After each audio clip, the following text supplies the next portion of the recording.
Throughout history, the children of presidents have been expected to embody one thing above all else: restraint, dignity, the carefully managed image of American virtue behind closed doors, and impeccable behavior under the glare of public scrutiny. But every generation produces one soul who refuses the script entirely. Alice Roosevelt was born into the most powerful family in America at the dawn of the 20th century.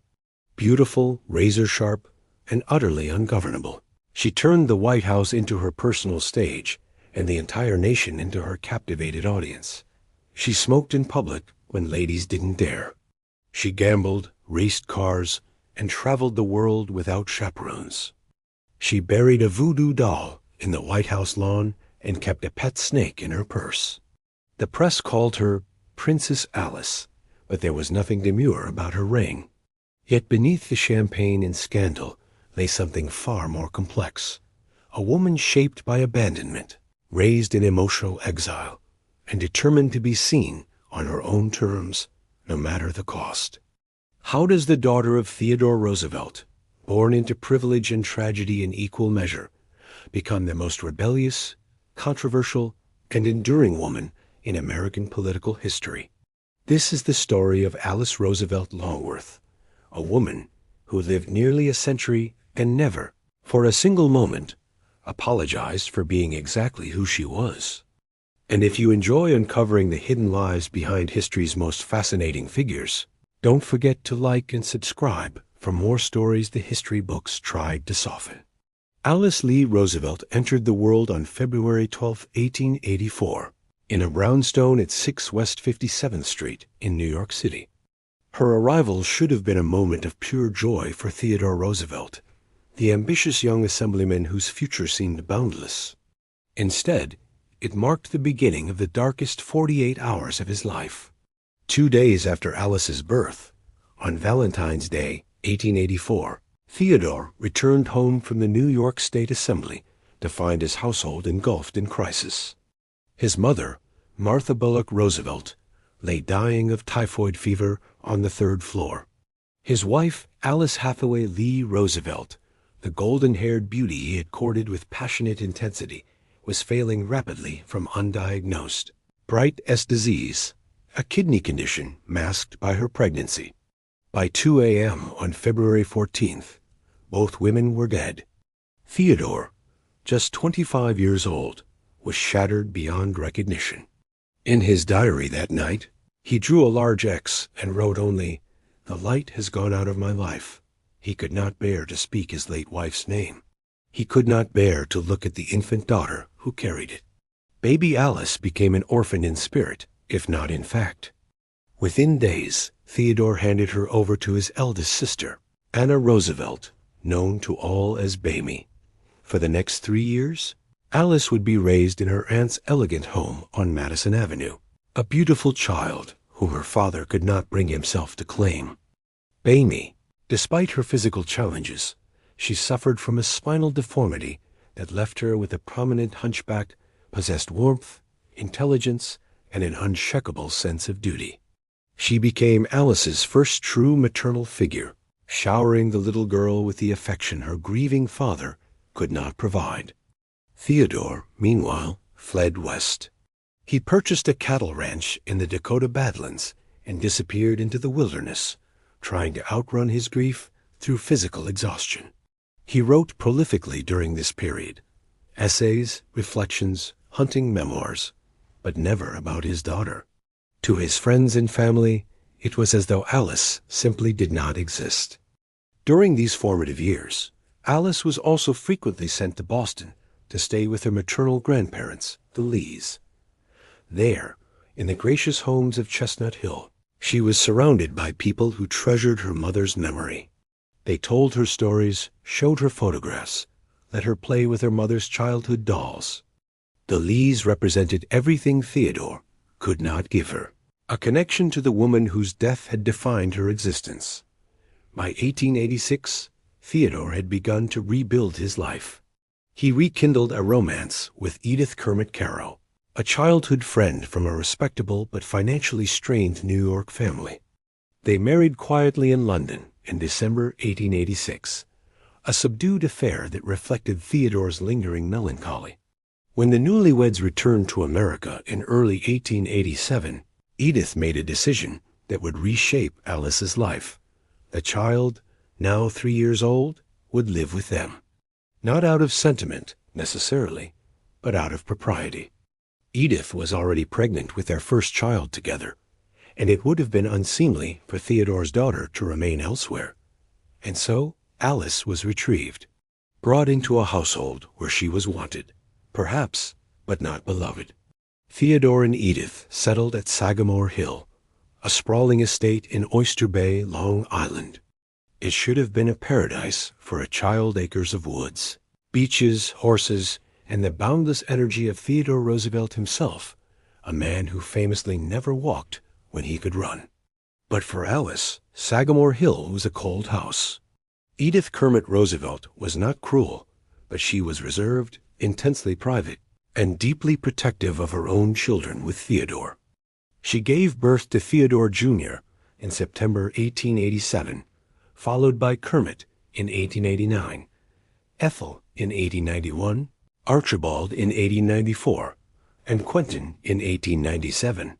Alice, the eldest, was always slightly apart, the child who reminded everyone of a woman whose name was never spoken aloud. Theodore, though he grew to love Alice in his own blustering way, struggled to connect with her emotionally. He was boisterous, demanding, endlessly didactic. He expected his children to be brave, vigorous, and morally upright. Alice, sensitive and hungry for affection, felt perpetually scrutinized and found wanting. Edith, for her part, actively discouraged contact between Alice and Bamie, the one person who had unconditionally adored her. Letters were infrequent. Visits became rare. By the time Alice was 7, she understood implicitly that she was different. She was tolerated, not cherished. Worse still, no one would tell her the truth about her mother. Theodore refused to discuss Alice Hathaway Lee. Edith deflected questions. The household operated under an unspoken rule. The first Mrs. Roosevelt was to be forgotten. Alice, desperate for information, began sneaking into the attic to search for clues. She found old photographs, letters, a wedding dress. She stared at the face of the mother she had never known and tried to imagine what kind of woman could inspire such silence. The loneliness was crushing.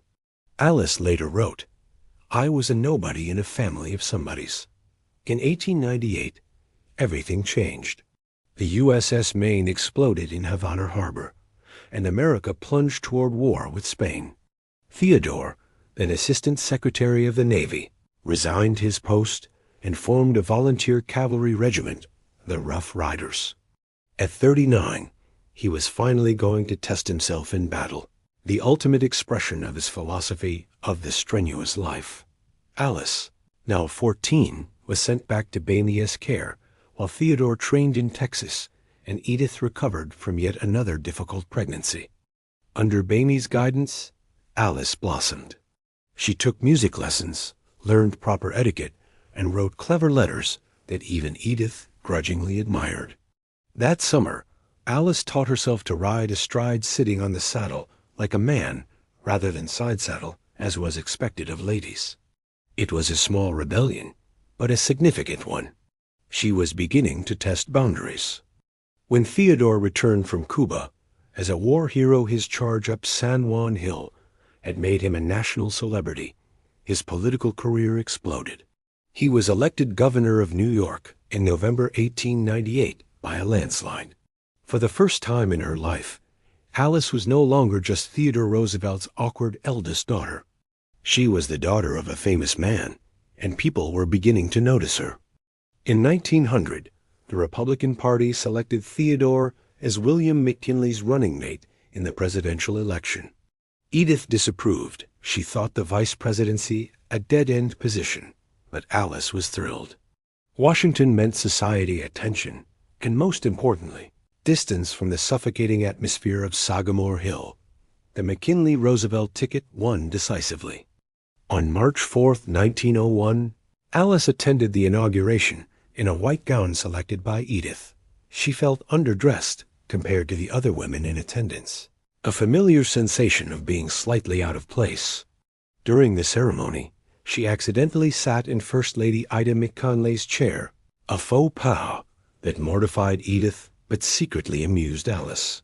The summer of 1901 was one of the happiest periods of Alice's young life. At Sagamore Hill, she swam, hiked, and practiced the hoochie coochie, a scandalous dance from the Chicago World's Fair. She was 17, poised on the edge of adulthood, and for once, the future seemed bright. Then, on September 6, 1901, President William McKinley was shot by an anarchist at the Pan American Exposition in Buffalo, New York. He clung to life for 8 days before succumbing to gangrene on September 14th. Theodore Roosevelt, at 42, became the youngest president in American history. And Alice Roosevelt, at 17, became the first daughter of the United States.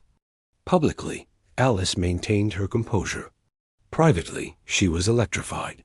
She later admitted she felt sheer rapture at her father's ascension, a reaction that might seem callous but was entirely honest. Alice had spent her entire life feeling invisible. Now, suddenly, the eyes of the entire nation were on her. She was no longer Alice Roosevelt, the forgotten child. She was Princess Alice, and she was about to make the most of it. Alice's transformation into a public figure was immediate and unprecedented. The American press, newly empowered by advances in photography and mass circulation newspapers, found in her the perfect subject: young, beautiful, connected to power, and utterly unpredictable. Everything she wore became news. When she appeared in a particular shade of gray-blue, it was christened Alice Blue and became the fashion sensation of 1902. The song Alice Blue Gown would later immortalize the color. When she carried a bouquet of orchids, florists across the country reported a surge in demand. When she wore her hair a certain way, society women rushed to imitate her. But Alice was not content to be a passive fashion icon. She wanted to do things, to experience life beyond the suffocating confines of proper behavior for young ladies. And she had the audacity and the platform to do exactly that. On February 23, 1902, Alice made her first major public appearance when she christened Kaiser Wilhelm II's yacht, the Meteor, during a ceremony in New York Harbor. She had practiced smashing champagne bottles in Mamie's backyard for days, terrified of humiliating herself. The event was a success, and newspapers across America printed photographs of the president's daughter performing her duty with grace. It was also the last time Alice would do anything expected of her without adding her own twist. By the summer of 1902, Alice had assembled a close circle of friends who shared her appetite for excitement and scandal. Chief among them were Countess Marguerite Maggie Cassini, the daughter of the Russian ambassador, and Sissy Patterson, heiress to the Chicago Tribune fortune. The three young women called themselves the Three Graces and proceeded to scandalize Washington society with gleeful abandon. They smoked cigarettes in public and act, considered deeply vulgar for women in 1902. They drove automobiles without male escorts. They attended horse races and gambled openly. They danced provocatively at parties and stayed out until dawn, ignoring curfews set by anxious parents. Alice, in particular, developed a reputation for fearlessness. When Theodore banned smoking inside the White House, Alice simply climbed onto the roof and smoked there, visible to anyone with a spyglass. When a disapproving relative sent her a box of cigars as a joke, hoping to embarrass her, Alice accepted them with delight and smoked them at parties. She carried cigarettes in her compact, letting them spill out accidentally in public as a deliberate provocation. One journalist wrote, "Miss Roosevelt smokes. She smokes publicly. She smokes unapologetically. And in doing so, she has made it impossible for the practice to remain exclusively male." Theodore, frustrated and bewildered, tried to rein her in. He complained to friends that Alice was running wild. He begged Edith to exert more control. But Edith, exhausted by her own 5 children and Alice's defiance, essentially gave up. "I can do nothing with Alice," she wrote to Bamey in 1903. "She is entirely beyond me." Theodore's exasperation reached its peak during a meeting with a visiting diplomat, during which an aide interrupted to report yet another of Alice's exploits. Theodore exploded. "I can be President of the United States, or I can attend to Alice. I cannot possibly do both." The quote was leaked to the press and became one of the most famous lines of his presidency. In 1904, at the age of 20, Alice purchased her first automobile, a bright red touring car that cost $2,500, approximately $85,000 in today's money. She named it the Red Devil and became one of the first women in America to drive regularly without a male companion. This was not merely a matter of transportation. In the early 1900s, automobiles were seen as dangerous, unpredictable machines, entirely unsuitable for female operation. Society matrons whispered that women lacked the physical strength and mental fortitude to control such vehicles. Alice proved them spectacularly wrong. She drove at shocking speeds, sometimes exceeding 25 miles per hour, on the dirt roads around Washington. She took friends on unauthorized joyrides. She once drove unescorted from Washington to Newport, Rhode Island, a journey of more than 400 miles that took 3 days and scandalized the nation. In 1907, Motor Magazine published an article crediting Alice Roosevelt with doing more than any other woman in America to make female drivers acceptable to the public. She had, through sheer persistence and visibility, helped normalize an activity that had been considered fundamentally unfeminine. Between 1902 and 1904, Alice attended an astonishing number of social functions. Contemporary accounts suggest she participated in over 2,400 events during this period, 407 formal dinners, 350 balls, 680 afternoon teas, countless receptions, and more parties than even she could accurately count. She shook an estimated 32,000 hands. She signed thousands of autographs. She posed for hundreds of photographs. She was, in every sense, America's first political celebrity, a person famous simply for being herself in public. But the relentless attention came with costs. Alice accumulated substantial debts over $1,000 by late 1903, roughly $35,000 today, from clothing, entertainment, and gambling losses. Theodore refused to increase her allowance, hoping financial pressure would force her toward more responsible behavior. It didn't work. Alice simply borrowed money from friends and continued her social conquests. Behind the glamour, though, there were moments of genuine vulnerability. In private letters to Bamey, Alice confessed to feeling lonely despite the crowds. She wrote of feeling hollow after parties, of wondering whether anyone actually knew her beyond the persona she projected. She was adored by thousands, but truly understood by almost none. By 1903, Alice understood that her lifestyle was unsustainable. She was approaching her mid-20s, considered dangerously close to spinsterhood by the standards of the day. Her debts were mounting. And despite her father's power, there were limits to how much scandal even a president's daughter could generate without facing social exile. Marriage offered a way out. Not a romantic solution, but a practical one. A wealthy, well-connected husband would provide financial security, social legitimacy, and most importantly, freedom from parental oversight. Alice approached the prospect with the same calculated pragmatism she applied to politics. She had been part of New York as Elite 400, the exclusive social circle that defined high society since childhood. She had access to the most eligible bachelors in America, heirs to industrial fortunes, promising young politicians, foreign aristocrats. She was courted by dozens of men. Newspapers breathlessly reported her engagements to various suitors, most of which were entirely fictional. Alice joked that she had been falsely reported engaged at least 5 times in 8 months during 1902. but she was genuinely interested in very few of them. One persistent suitor was William Howard Taft's son, Robert. Another was a young congressman from Massachusetts. A third was a British viscount who visited Washington in 1903 and became briefly infatuated. Alice rejected them all, not because they weren't suitable, but because they were boring. She wanted someone who understood power, who operated in the same political world she found so intoxicating. She wanted an equal, or at least someone who wouldn't try to domesticate her. In 1904, she met him. Nicholas Longworth III was, on paper, an excellent match.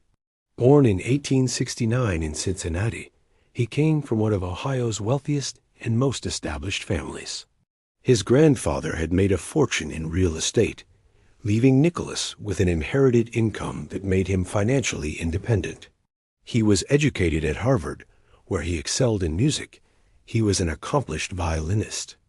After law school, he entered politics and was elected to Congress in 1902, representing Ohio's 1st District. By the time he met Alice, he was 35 years old, charming, witty, and well-connected within the Republican Party. He was also significantly older than Alice, who was 20, and he had a reputation as a playboy. Longworth was known in Washington social circles as a drinker, a gambler, and a man who enjoyed the company of women, often multiple women simultaneously. None of this deterred Alice. In fact, it may have attracted her. Longworth was sophisticated, worldly, and utterly unbothered by her reputation for scandal. He didn't try to control her. He seemed to find her rebellion amusing rather than appalling. They were introduced at a White House reception in early 1904. Alice later wrote that she found him interesting, but not initially compelling. Longworth, however, was immediately smitten. He began attending every social function where Alice might appear. He sent her flowers, notes, small gifts. Slowly, Alice warmed to him. He made her laugh. He shared her love of gossip and political intrigue. Most importantly, he represented everything she wanted: escape, security, and continued access to the world of power she craved. By late 1905, their relationship had become serious enough that newspapers began speculating about an engagement. But before any wedding could take place, Alice was presented with an opportunity too extraordinary to refuse. In July 1905, Secretary of War William Howard Taft was organizing a diplomatic mission to Asia, a tour that would include stops in Hawaii, Japan, the Philippines, China, and Korea. Taft invited Alice to join as an official member of the American delegation. Theodore initially balked. Sending his unmarried daughter on a months-long journey across the Pacific without family supervision seemed scandalous even by Alice's standards. But Alice lobbied hard, and Theodore eventually relented, perhaps calculating that the diplomatic prestige would outweigh any social costs. On July 1, 1905, Alice boarded the SS Manchuria in San Francisco, beginning what would become the defining adventure of her young life. The delegation was large, over 80 people, including congressmen, their wives, military officers, and journalists. Nicholas Longworth was among them, representing Congress. His presence gave Alice cover. There was nothing improper about two members of the same official delegation spending time together, except that they spent almost all their time together. The journey to Asia took 2 weeks, and the ship became a floating party. Alice and Longworth played cards late into the night, drank champagne on deck, and flirted openly in front of the other passengers.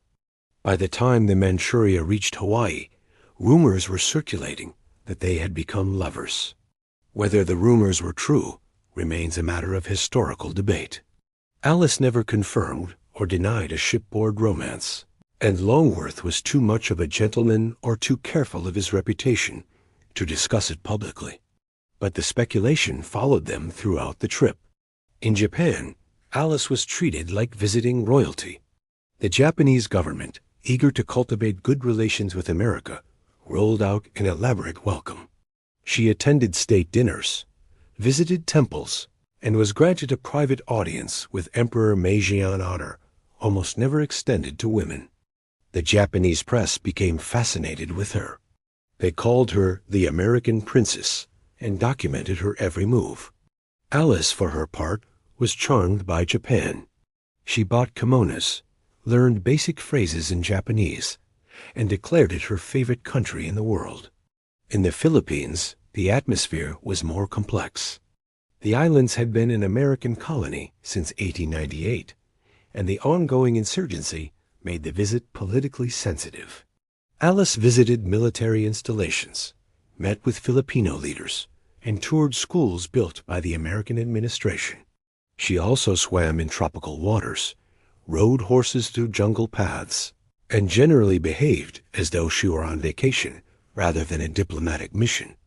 The highlight or low point, depending on perspective, came in China. During a stop in Beijing, Alice and several other young members of the delegation climbed onto the Great Wall of China and danced the can-can in full view of photographers. The images made it back to America, and the reaction was explosive. Conservative newspapers condemned Alice's behavior as undignified and un-American. Progressive papers defended her as a symbol of modern womanhood. Theodore, back in Washington, was reportedly furious but publicly said nothing. Alice didn't care. She was having the time of her life. By the time the delegation returned to San Francisco in September 1905, Alice and Nicholas Longworth were clearly a couple. The question was no longer whether they would marry, but when. Nicholas Longworth proposed to Alice in November 1905 during a quiet moment at a Washington dinner party. She accepted immediately, though she later admitted she wasn't entirely sure she loved him. She admired him, enjoyed his company, and recognized the advantages of the match. For Alice, that was enough. The engagement was announced in December 1905, and the nation went wild. It was the social event of the decade. Newspapers published daily updates on wedding plans.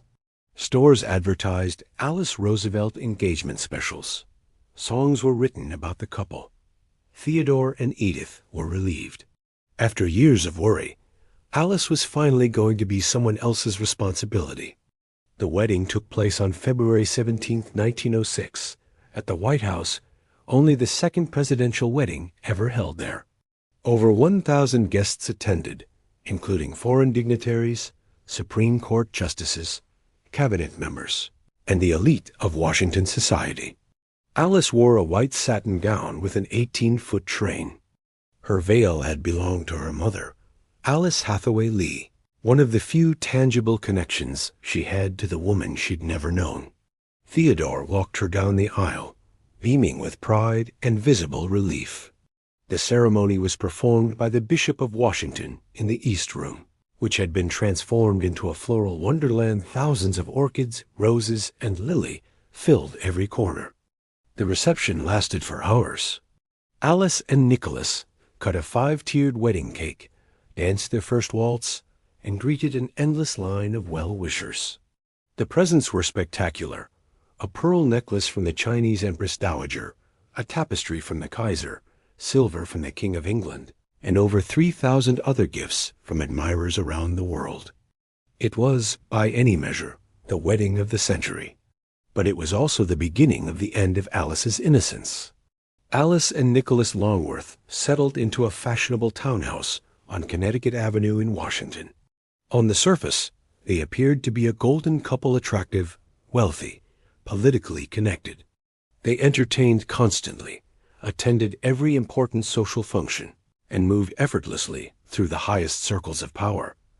But the reality was far more complicated. Nicholas, it became clear, had no intention of being faithful. Within months of the wedding, rumors began circulating about his affairs. He was frequently seen at parties with other women. He came home late, smelling of perfume and alcohol. When Alice confronted him, he was unapologetic. He saw no reason why marriage should interfere with his social life. Alice was devastated, though she hid it well. She had not married for love, exactly, but she had expected respect. Instead, She found herself in a relationship that offered neither emotional intimacy nor fidelity. She felt, once again, abandoned. Her response was characteristically defiant. If Nicholas could have affairs, so could she. In 1912, Alice met Senator William Borah of Idaho at a political dinner. Borah was everything Longworth was not: serious, idealistic, intellectually rigorous. He was also married, which made him both forbidden and safe. An affair with Borah wouldn't threaten Alice's marriage, because neither of them could afford public scandal. They became lovers sometime in 1912, beginning a relationship that would last on and off for more than a decade. They were discreet. Alice had learned the value of careful management, but within Washington's tight political circles, the affair was an open secret. In 1925, Alice gave birth to a daughter, Paulina. Nicholas Longworth, who had been largely absent from Alice's life, accepted paternity without question. But everyone who knew Alice suspected the truth. Paulina was Borah's child. Years later, Alice would essentially confirm it. When asked in her 80s about Paulina's paternity, she replied with characteristic bluntness, "Paulina was the product of my affair with Senator Borah." In January 1919, Theodore Roosevelt died suddenly at Sagamore Hill. He was only 60 years old. His health had been declining since a disastrous expedition to the Amazon in 1914, which had left him with malaria, infections, and a weakened constitution. Alice received the news by telephone in the middle of the night. She returned to Sagamore Hill immediately, arriving to find her siblings already gathered. For the first time in years, the Roosevelt children were together. The funeral was held at the local Episcopal church in Oyster Bay. Thousands of mourners lined the streets. Alice sat in the front pew, dry-eyed and composed, while Edith wept beside her. In the years that followed, Alice would reflect often on her relationship with her father. She admitted that she had loved him deeply, despite everything, despite the emotional distance, despite his inability to speak her mother's name, despite his frustration with her behavior. He had been, in his chaotic, demanding way, the central figure of her life. But she also acknowledged that she had never felt fully seen by him. Theodore had loved an idea of Alice, the dutiful daughter, the symbol of Roosevelt vigor, more than he had loved the real woman. By the 1920s, Alice and Nicholas's marriage was a marriage in name only. They maintained separate social lives, took separate vacations, and rarely spoke except in public. Nicholas's drinking had worsened, and his political career had stagnated. In 1925, Nicholas was elected Speaker of the House, a position that should have been the crowning achievement of his career. Instead, it became a nightmare. He struggled to manage the fractious Republican caucus, alienated key allies, and failed to pass major legislation. The press, which had once adored him, turned critical. Alice, meanwhile, had become one of Washington's most influential hostesses. Her salon on Connecticut Avenue was legendary, a place where politicians, journalists, intellectuals, and artists mingled freely. She was sharp, funny, and utterly unafraid to speak her mind. Her opinions carried weight, and she used that influence carefully but effectively. In April 1931, Nicholas Longworth suffered a sudden illness. He died within days, at the age of 61, from complications related to pneumonia and years of heavy drinking. Alice did not mourn him. She wore black to the funeral, as was expected, but in private, she admitted to feeling relieved. The marriage had been a mistake, she later wrote, a practical decision made by a young woman who hadn't understood what she was giving up. With Nicholas dead, Alice was free for the first time in her adult life. She was 47 years old, wealthy. Nicholas had left her a substantial estate and well-connected. She had no intention of fading into obscurity. Instead, she became more influential than ever. Through the 1930s, 40s, and 50s, Alice's Connecticut Avenue townhouse functioned as an unofficial center of Republican politics. She hosted dinners, strategized with party leaders, and provided advice solicited and unsolicited to politicians across the ideological spectrum. She was not universally beloved. Alice could be cruel, especially to people she considered pompous or foolish. She had a famous embroidered pillow in her living room that read, "If you can't say something good about someone, sit right here by me." She meant it. But even those who disliked her respected her. Alice understood power better than almost anyone in Washington. She had spent 60 years observing American politics from the inside, and her instincts were rarely wrong. Alice's greatest failure, by her own later admission, was as a mother. Paulina, born in 1925, grew up in the shadow of her famous domineering mother and absent father. She was a shy, anxious child who never felt comfortable in the glittering social world Alice inhabited. Alice, who had spent her own childhood feeling unloved, somehow repeated the pattern. She was impatient with Paulina's sensitivity, dismissive of her struggles, and often emotionally unavailable. Paulina, in turn, grew increasingly withdrawn. In 1944, Paulina married Alexander McCormick Sturm, a man Alice disliked intensely. The marriage was troubled from the start. Sturm struggled with alcoholism, and Paulina, isolated and unhappy, began drinking heavily herself. In 1951, Sturm died suddenly, leaving Paulina a widow at 26 with a young daughter, Joanna. Paulina's mental health deteriorated rapidly. She was hospitalized multiple times for depression and substance abuse. On January 27, 1957, Paulina was found dead in her apartment from an overdose of sleeping pills and alcohol. She was 31 years old. The death was ruled accidental, but those close to the family suspected suicide. Alice was shattered. She had survived scandal, divorce, political defeat, and personal humiliation without breaking. But Paulina's death cracked something fundamental. She blamed herself, and she was right to. She had been too busy, too self-involved, too convinced that strength meant emotional distance. In the wake of Paulina's death, Alice took custody of her 10-year-old granddaughter, Joanna. This time, she tried harder. She was warmer, more present, more willing to listen. Joanna later said that Alice became a different person after Paulina died, softer, kinder, more capable of expressing love. Alice lived to be 96 years old, dying on February 20th, 1980. In her final 2 decades, she became a living link to American history. She had been born when Grover Cleveland was president. She had lived through 2 world wars, the Depression, the Atomic Age, and the tumult of the 1960s and 70s. She remained sharp, witty, and utterly unfiltered until the very end. In her 80s and 90s, she gave interviews in which she skewered politicians with the same gleeful precision she had used in her 20s. She called Lyndon Johnson coarse, Richard Nixon terrible, and Gerald Ford dull.